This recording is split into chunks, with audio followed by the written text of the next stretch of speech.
Bom, sobre a morte a gente pode dizer o seguinte. Primeiro, a morte no ser humano não é como nos animais. A morte é um mistério de separação. Sem o pecado o homem morreria? Morreria e não morreria. A morte não teria o gosto de morte que tem. Veja. Seria uma transformação sem o pecado, suave, né? Seria a gente chegar a isso que eu disse, sem sofrimento, sem passar por essa experiência amarga, travosa, que a gente chama de morte. Porque a morte, com essa cara feia que ela tem, é causada pelo distanciamento de Deus. Desde que o homem pecou, e para usar a imagem do Gênesis, foi para trás daquela moita, quando Deus procurou o homem, ele estava atrás da moita, escondido. Desde aquilo ali que a gente vive fugindo de Deus. A gente confia desconfiando. Veja, Deus se tornou para nós tão próximo e tão distante, meio que como que uma ameaça. De modo que o salto na morte é sempre um salto, por mais que a gente creia, de vez em quando vem aquela pergunta chata, danada. E se não for verdade? E se não tiver nada? Veja. Por quê? Porque o homem com o pecado fechou-se para Deus. Isso está na gente. O santo não tinha medo de morrer, né? Aí é que está. Veja bem, vou entrar nisso agora. A morte é primeiramente um mistério de separação. Separação da alma e do corpo. Separação desse mundo. Separação da minha vida, o que eu amei, o que eu construí, o que eu fiz. Separação das pessoas que eu amo. Separação dos meus planos. A morte é danada. Não pergunto se eu tenho um compromisso no outro dia, se tinha alguém me esperando. Nada. Não respeita nada, ninguém. A morte, vou usar uma expressão nordestina, a morte mangou dos brasileiros todos. A gente esperava que o Tancredo Neves fosse o presidente da República. Na véspera, a morte nem ligou para a gente.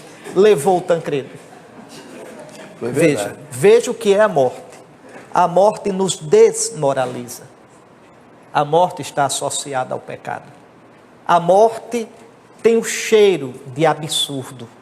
Quando é uma pessoa idosa que morre depois de uma vida bem vivida, a gente ainda atura.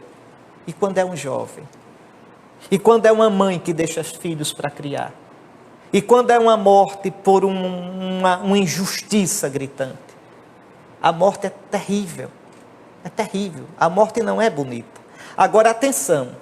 O homem não morre como os animais morrem. Os animais não sabem que vivem, também não sabem que morrem.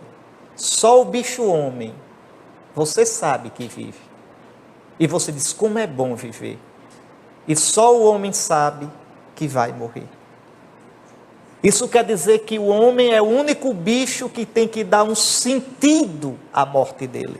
Por um lado, a morte é algo, professor, que vem, quer eu queira, quer não. Por outro lado, eu tenho que dar um sentido. Eu posso morrer como um derrotado, eu posso morrer angustiado, eu posso morrer praguejando, ou eu posso fazer da minha morte o melhor momento da minha vida. Cristo fez da morte dele, veja, por fora, a morte foi imposta a Cristo. Foi preso, levado na marra, mas por dentro, Cristo fez da morte dele um ato de amor. Pai, nas tuas mãos eu me entrego. Então nós somos, cada um de nós é chamado a dar um sentido para a sua morte. E aqui, meu amigo, vale o ditado do povo, tal vida, tal morte. O sentido da minha morte, eu vou plantando na minha vida. Se a minha vida foi uma amizade com Deus. Como se vive, se morre. Exato. Por isso, santos. Veja, São Paulo tinha tal... Ele que disse, para mim viver é Cristo. O que era morrer para São Paulo? Está em Filipenses 1. O meu desejo é partir para estar com Cristo. Veja, para São Francisco a morte é a irmã. Para Santa Teresinha ela não morre, entra na vida. Santa Teresa diz, vivo sem viver em mim e tão alta vida espero que morro porque não morro. São João da Cruz diz, amanhã eu vou cantar matinas no céu. Em Maceió tem uma freira velhinha, que depois da missa, ela se levantava e ia lá no sacrário. Eu gostava de ver só para mangar. Mangar quer dizer gozar. Seminarista é bicho perigoso. Aí eu ficava olhando, a freira ia, já velhinha, chegava no sacrário, alisava assim, fazia: homem, me leve. Homem, me leve.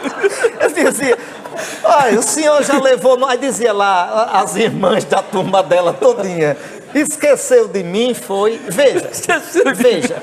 Veja, para essa irmãzinha, ficha, né? Essa irmãzinha chegou a uma tal amizade com Cristo que ela mudou o sentido da morte.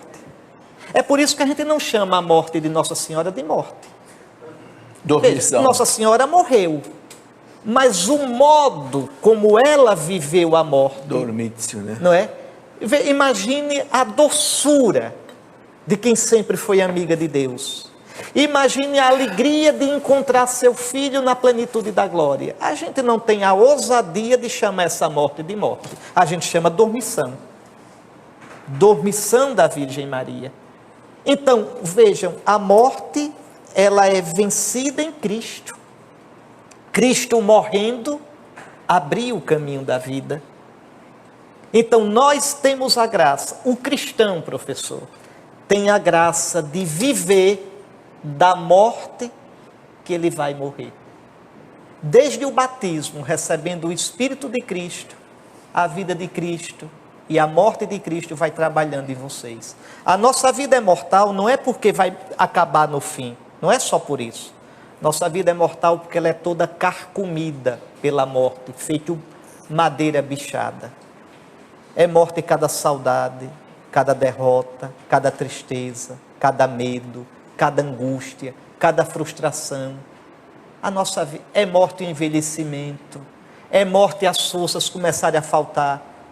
Veja, então a nossa vida é toda mortal. Eu posso viver isso como uma derrota maldita, ou eu posso ir unindo as minhas mortes à morte de Cristo.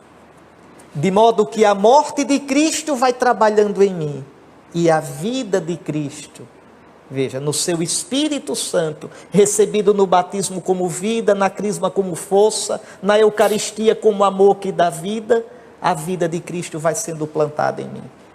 Até que quando eu der o último ponto nesse mundo, a morte termine o trabalho dela. A minha alma vai ser transfigurada em glória, na glória de Cristo, e o meu corpo no fim dos tempos transfigurado na glória de Cristo. Então, repare como é bonita a nossa esperança. Veja, então é dado ao cristão a morte, e eu penso muito na minha morte, não penso com tristeza não, eu só penso preocupado com uma coisa: Senhor, que eu saiba morrer. Mas para eu dizer isso, eu tenho que dizer primeiro: Senhor, isso eu peço, ajude-me a confiar em Ti até o fim, para que o último momento da minha vida de consciência, eu possa dizer, ou com palavra ou com um ato só, com um pensamento: Senhor, eu Te busquei a vida toda, e agora, com toda a confiança do meu coração, eu pulo nas Tuas mãos. Eu vi um santo dizendo assim: para morrer bem, tem que morrer antes de morrer. Sim, isso que eu estou dizendo.